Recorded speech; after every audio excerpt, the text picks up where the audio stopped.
రాష్ట్ర అభివృద్ధి సంక్షేమం తెలుగుదేశం పార్టీతోనే సాధ్యమని ఆ పార్టీ పోలిట్ బ్యూరో సభ్యులు రాయదుర్గం తెదేపా ఎమ్మెల్యే అభ్యర్థి కాలువ శ్రీనివాసులు పేర్కొన్నారు. అనంతపురం జిల్లా డి హీరేహాల్ మండల కేంద్రంలో కాలువ శ్రీనివాసులు మంగళవారం తెదేపా ఎన్నికల ప్రచారం నిర్వహించారు. తెదేపా ఎన్నికల మేనిఫెస్టో కరపత్రాలను ఇంటింటికి పంపిణీ చేస్తూ ప్రచారం చేశారు. త్వరలో జరిగే ఎన్నికల్లో తెలుగుదేశం పార్టీని అత్యధిక మెజారిటీతో గెలిపించాలని కాలువ ప్రజలకు విజ్ఞప్తి చేశారు. డి హీరేహాల్ మండల కేంద్రంలో కాలువ శ్రీనివాసులకు ప్రజలు బాణసంచా కాల్చుతూ పూలమాలలు వేసి ఘన స్వాగతం పలికారు. కాలువకు మహిళలు పెద్ద ఎత్తున పాల్గొని కలశాలతో స్వాగతం పలికారు.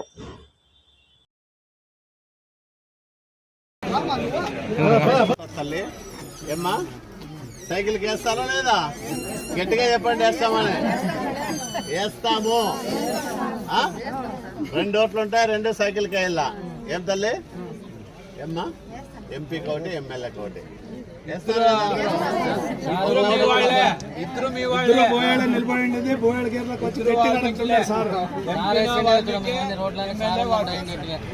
ఈ డ్రైనేజ్ కూడా సార్ చేసిందే. సైకిల్కి వెళ్ళ తల్లి. 2 ఓట్లు ఉంటాయి, 2 సైకిల్కి వెళ్ళా. ఏమ్మా?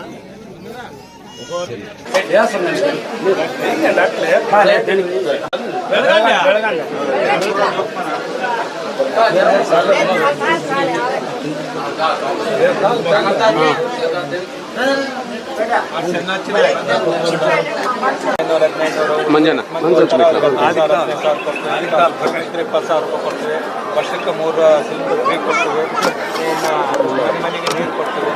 ಏನೇನು ಸವಲತ್ತು ಮಾಡ್ತೀವಿ ಎಲ್ಲರೂ 2 ವರ್ಷ 1ನೇ ನಂಬರ್ ಹಾಕಿ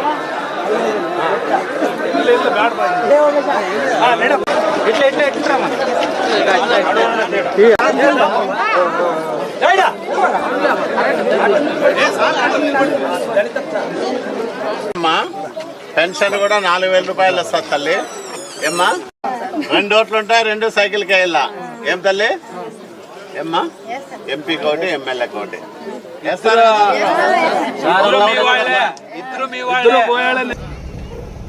ఇంకొక 5 రోజుల్లో ఎన్నికలు జరగబోతా ఉన్నాయి. మీకందరికీ తెలుసు, ఈ రాష్ట్రంలో 5 సంవత్సరాలుగా జగన్మోహన్ రెడ్డి అరాచక పాలన ఎన్ని ఇబ్బందులు పెట్టిందో ప్రజలందరినీ కూడా కల్లారా చూస్తా ఉన్నారు, అనుభవిస్తా ఉన్నారు. పెరిగిన నిత్యావసర సరుకుల ధరలు ప్రతి కుటుంబానికి తీవ్రమైన ఆర్థిక ఇబ్బందులను కలిగిస్తా ఉన్నాయి. చంద్రబాబు నాయుడు సార్ ముఖ్యమంత్రిగా ఉన్నప్పుడు 5,000 రూపాయలు ఉంటే నెలలో ఒక గ్యాస్ సిలిండర్ వచ్చేది. కరెంటు బిల్లు కట్టుకునే వాళ్ళం, ఇంటికి సరుకులు తెచ్చుకునే వాళ్ళం, 80 రూపాయలు పెట్టి మంచి నూనె కొనుక్కునే వాళ్ళం కేజీ. ఇట్లా అన్ని సరుకులు వచ్చేటివి 5,000 రూపాయలు ఉంటే. ఈరోజు 80 రూపాయలు ఉండే మంచి నూనె రేటు 180 రూపాయలు అయింది. 630 రూపాయలు ఉండే గ్యాస్ సిలిండరు 1,100 రూపాయలు అయింది. ఇంకా ఉప్పు, పప్పు, చింతపండు, మిరపకాయలు ఇవన్నీ కూడా చెప్పాల్సిన పర్ల విపరీతంగా రేట్లు పెరిగినాయి. కరెంటు ఛార్జీలు 9 సార్లు పెంచినాడు జగన్మోహన్ రెడ్డి. చంద్రబాబు నాయుడు సార్ ఉన్నప్పుడు ఒక్కసారి కూడా పెంచలే. ఇట్లా రేట్లు పెరగడం వల్ల మనకు 5,000తో నడిచిపోయే నెల ఇప్పుడు 10,000 అయినా నెల గడవడంలే. ఏమి కొనేదట్లుగా లేదు, ఏమి తినేదట్లుగా లేదు. సామాన్యులందరూ కూడా చాలా ఇబ్బందులు పడతా ఉన్నారు. దానికోసమనే చంద్రబాబు నాయుడు గారు లాంటి ఒక అనుభవజ్ఞుడు, ప్రపంచం నచ్చిన నాయకుడు, మనమంతా కూడా మెచ్చిన నాయకుడు మన నారా చంద్రబాబు నాయుడు గారు ముఖ్యమంత్రి అయితే ఈ రాష్ట్రం బాగుంటుంది, ప్రజలందరూ కూడా బాగుపడేదానికి అవకాశం వస్తుంది.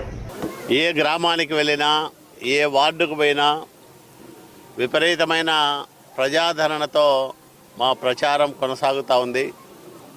తెలుగుదేశం పార్టీ మళ్ళీ గెలవాలి, న్యాయం నిలబడాలని ప్రజలందరూ కూడా ముక్తకంఠంతో కోరుకుంటా ఉన్నారు.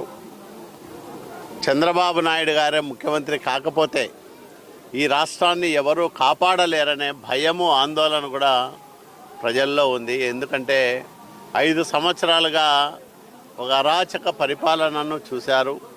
అభివృద్ధి లేని దుష్టపాలనను అనుభవిస్తూ ఉన్నారు.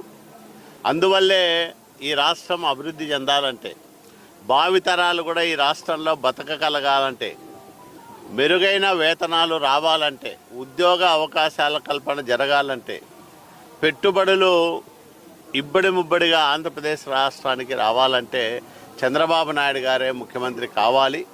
ఆయన అయితేనే బడుగు బలహీన వర్గాలకు, ముఖ్యంగా బీసీలకు, ఎస్సీలకు, దళితులకు, మైనార్టీలకు అందరికీ కూడా న్యాయం జరుగుతుందని ప్రజలందరూ కూడా అనుకుంటా ఉన్నారు.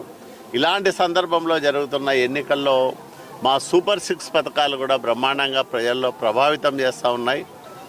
ఇన్ని మంచి కార్యక్రమాలు చేస్తున్న చంద్రబాబు నాయుడు గారికి ఓటు వేయాలని సామాన్యులు సైతం ఈరోజు అనుకుంటా ఉన్నారు. కాబట్టి మా గెలుపు నల్లేరు మీద నడకలాగానే ఉంటుంది. అదే సందర్భంలో రాయదుర్గం నియోజకవర్గం నుంచి ఈసారి ఎన్నికల్లో నా ప్రత్యర్థి మెట్టుగోవిందరెడ్డి పైన 50,000 పైచిలకు మెజార్టీతో విజయం సాధించాలనేది నా లక్ష్యం.